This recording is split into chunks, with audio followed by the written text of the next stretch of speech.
Good afternoon and happy Tuesday to you. I'm just sitting here thinking that it feels like morning time. I don't know why. I've been up for a while. Maybe it's because it's still cool outside, morning temperature, maybe. I don't know. Anyway, good afternoon. Welcome to Reflections. I'm your host. Um, Greetings to those who are with me here live, and greetings to those who are watching the recording. Thanks for being here. It's been many weeks now since this whole project started, and yeah, it's been quite a journey for me to make sure that I schedule my day so that I get this out there. I've got just under 2 weeks to go um, before I start to reevaluate whether I will continue doing these reflections. So yeah, but today I have a reflection. So let's take a look at the reading. Things are getting a little bit more intense as we're getting closer and closer to Holy Week, the triumphal entry, and then, of course, the Passion of Christ and Easter. So let's just take a look at and see what we have for today.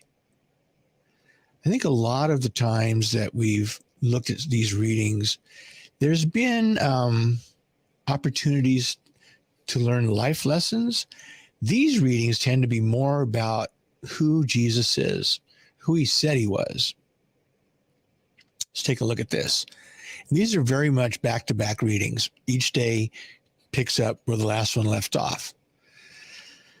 Jesus said to the Pharisees, so he's still teaching in the temple, I am going away, and you will look for me, but you will die in your sin. Where I am going, you cannot come. Okay. What the heck does that mean? I'm going away, you're going to look for me. Where I'm going, you cannot come, and you will die in your sin. What does that mean? Well, they didn't understand it either. So they said, he is not going to kill himself, is he? Because he said, where I am going, you cannot come. He said to them, this is cryptic stuff, you belong to what is below. I belong to what is above. You belong to this world, but I do not belong to this world. What? That is why I told you that you will die in your sins. For if you do not believe that I am, you will die in your sins. Okay, some interesting stuff here. To die in your sins. My guess is that was a phrase that was used in that period of time.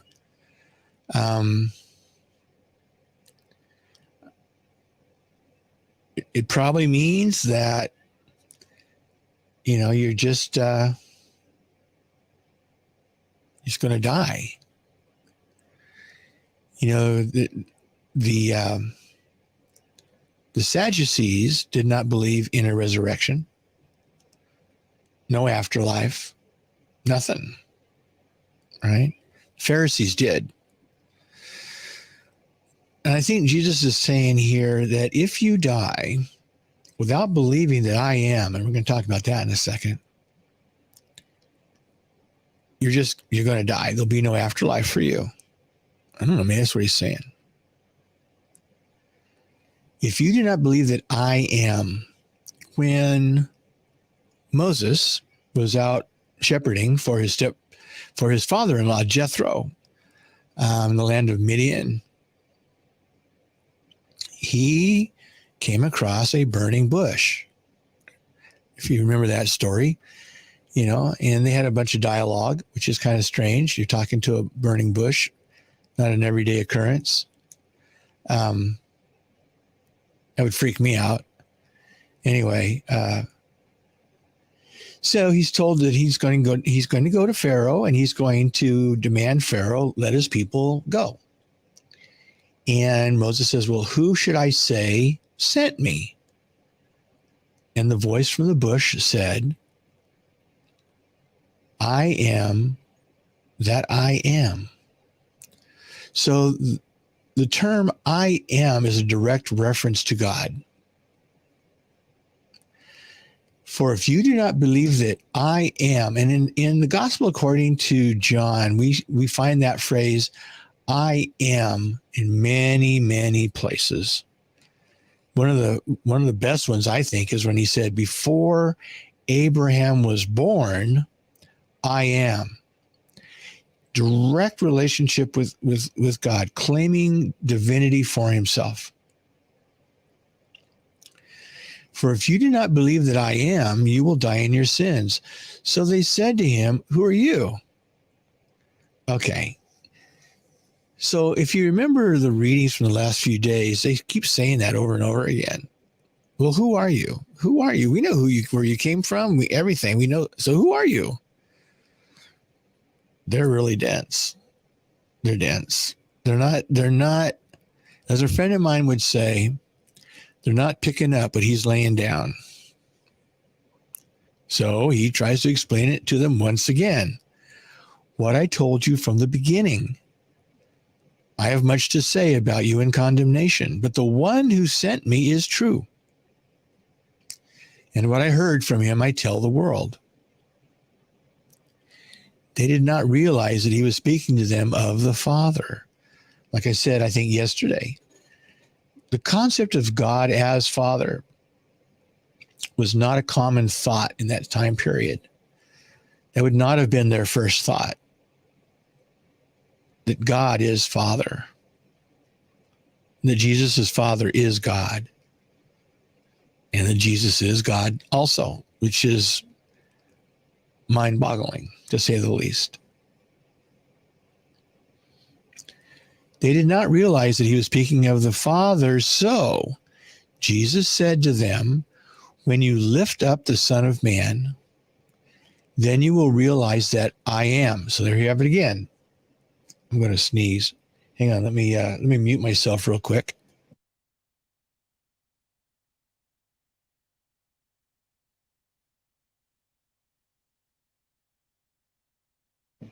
Doggone it. Don't you hate it when you have that sneeze right there and then it goes away? Anyway, hope it doesn't sneak up on me. When you lift up the Son of Man, then you will realize that I am, and that I do nothing on my own, but I say only what the Father taught me. So let's go back up. When you lift up the Son of Man, the first reading for today, comes from the Old Testament, and it talks about that there were a bunch of snakes, the children of Israel in the desert, and they were getting bitten, they were dying, they were poisonous. And so they cried out to God. And so God told Moses, what you do is you make a bronze serpent, attach it to a pole, raise it up high. And when the people look upon that bronze serpent, they'll be healed. That's a weird story, right? I mean, first of all, they're not supposed to make idols. What's the deal with this graven image? What's this deal with this serpent, this bronze serpent on a pole? And they look up, it makes no sense, right? Except for the fact that I think we misunderstand God over and over and over again. It's more about obedience to what he says than it is always understanding exactly what he's saying. So that story, it's the same thing. When you lift up the Son of Man, so he's almost like prophesying how he's going to die.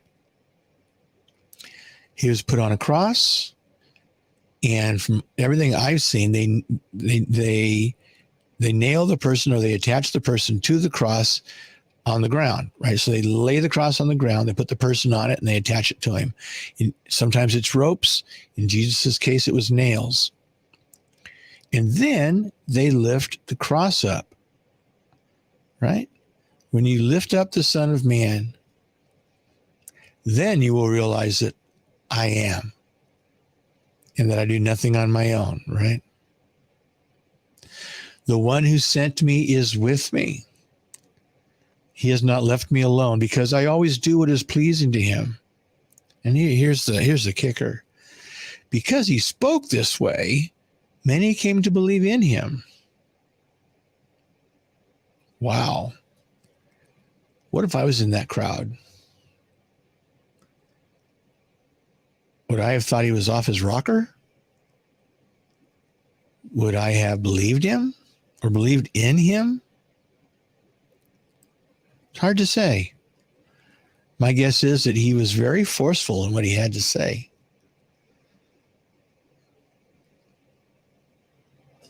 And in declaring yourself God or equal with God, or however you want to look at it, saying that I am, that's gutsy. That you can get stoned for that sort of thing.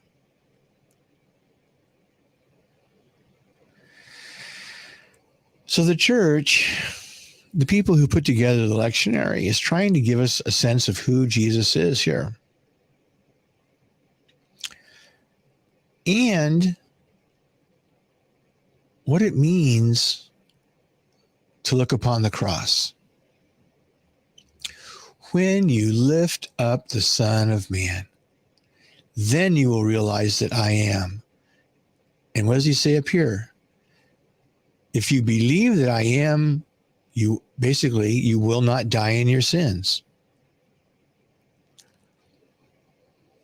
So I think a lot of people, they're curious, why do Catholics have Christ on the cross?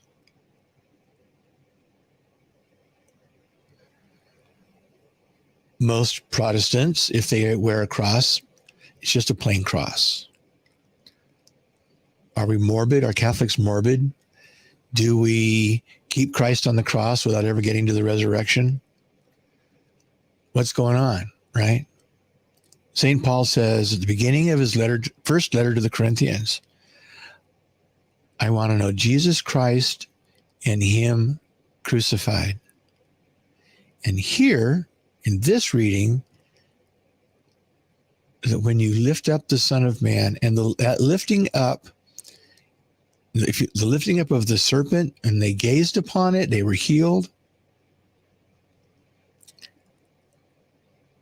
The crucifix,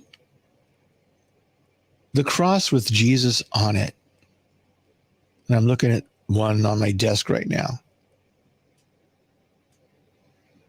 Maybe I'll grab it and bring it over here. Let me, shoot, I got to take reflections off of here. I always forget. My bad. I'm so sad. I'm so whatever. Okay. So I'm going to move my microphone out of the way, and I'm going to reach over and I'm going to grab this crucifix that I'm looking at. Hang on one second.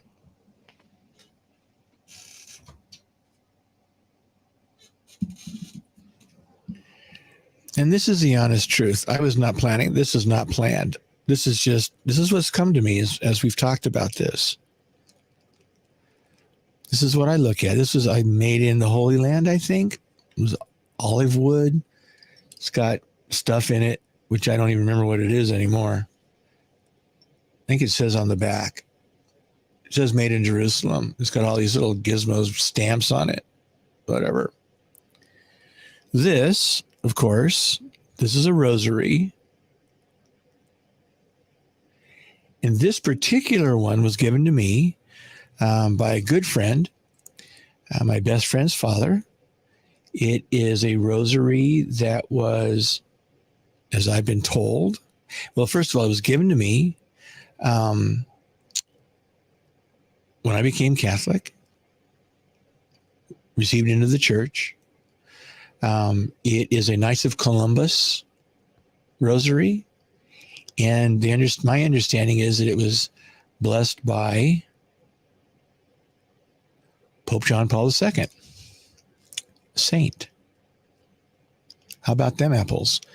And so I don't use it. I've got many rosaries. I don't use it just because I don't want to, it's got these metal, and I don't want to wear it out, right? Because it's pretty cool, I think. And I keep it on my desk and I keep it faced towards me so that I can look at it. You know, in Isaiah, it says, by his stripes we are healed. And it's not a pleasant sight to remember how Jesus died.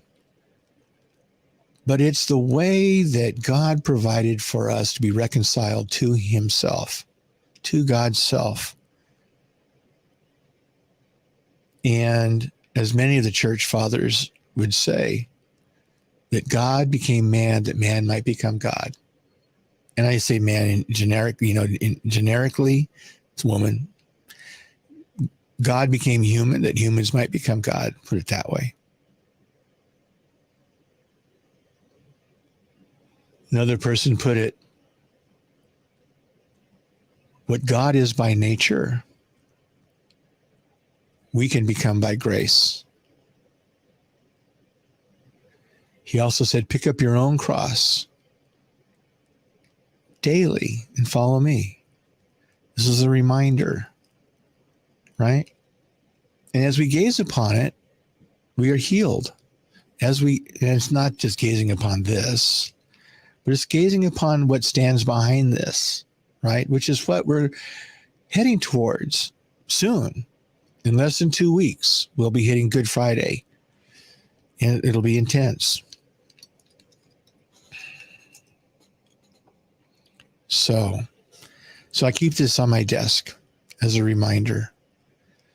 And it'll be my reminder for today, and that'll be in my thoughts for today. That's what I take away from today's reading. So thank you so much for being with me today,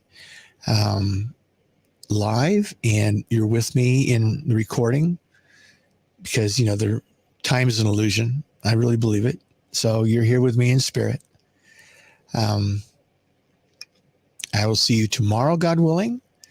And until then, I pray that you are happy, healthy, safe, and God bless.